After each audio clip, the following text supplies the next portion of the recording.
former MP who famously won his seat on the back of a campaign to save his local hospital has helped set up a new political party to fight the government's health policies. Dr. Richard Taylor, who's a retired hospital consultant, says the new party will be called National Health Action. They hope to fight key seats in the next general election. Just a warning, there's some flash photography in Kath Mackey's report.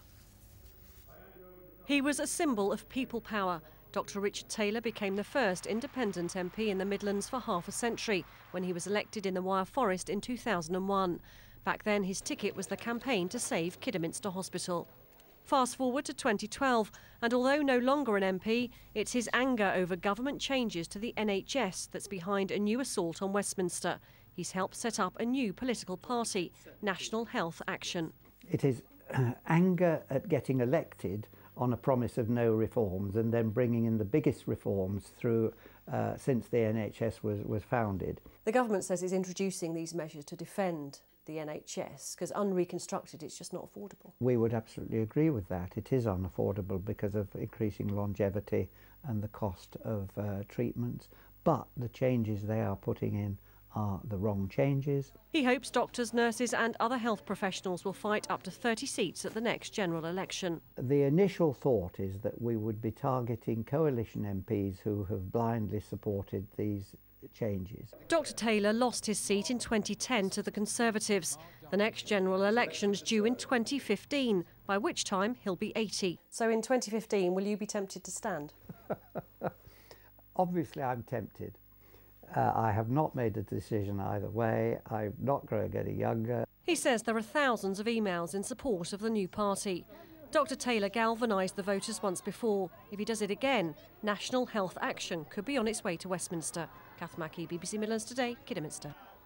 So what are the chances of a new party having a big bearing on the next general election? Well, our political editor Patrick Burns is with us. Patrick, what would it take for them to mount a serious challenge, do you think? Well, I think from his long experience, Dr. Taylor can be under no illusions. It's a very, very tall order indeed for a new party to mount a general election campaign. If you think about it, whatever happened to Veritas and Libertas, parties like that, those smaller parties that have made inroads, like UKIP, the Greens, to some extent the BNP, did so initially under the proportional system used in European elections.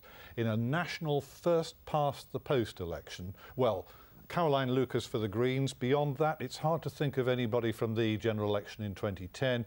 No substitute for a new party other than pavement politics, get out there, get the message across and get some profile before the big parties really set up all the sound and fury going to a general election. But of course Dr. Taylor himself beat the big parties in Wyre Forest not once but twice.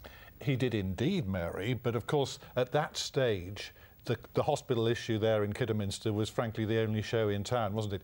Will that level of what we call political toxicity, intensity, still be the case in 2015? It's hard to know now, and if it is, then obviously the big parties will try and subsume it into the debate between them and squeeze the little guys out of it. So it's really a tall order for him. But this new party say that they want to field around 30 candidates. Where are they most likely to stand, Well, clearly Dr. Taylor would like to stand himself in Wyre Forest, I suspect. It reminds me of the so-called decapitation campaign by the Referendum Party in 1997, targeting Europhile Tories.